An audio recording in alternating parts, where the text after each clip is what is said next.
Yung mga ka-agri, napaka dumi ng ano natin. Ito yung bagong nasampahan natin na ano, na dumalaga ba kahapon. Medyo mag-adjust na tayo ng pagkain nito mga ka-agri. Nilimitahan na natin ng pagkain. Nasa mga ano lang binigay ko nito mga ka-agri, 1/4 nga lang eh. Tapos hindi ko na siya pinapakain ng tanghalian.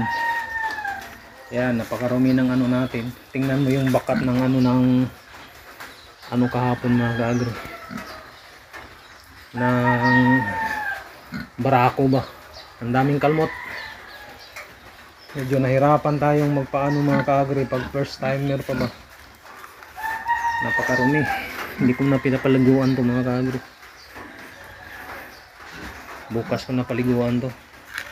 Pero palagi kong binabasa ng ano to mga ka-agri. Pero binabasa ko to sa mga ka-agri. Hindi lang yung pinapaliguan talaga ng tudo. Yan yung ano natin. Yan yung inahay natin. Yung gawin nating inahin. Saka ito namang isa oh.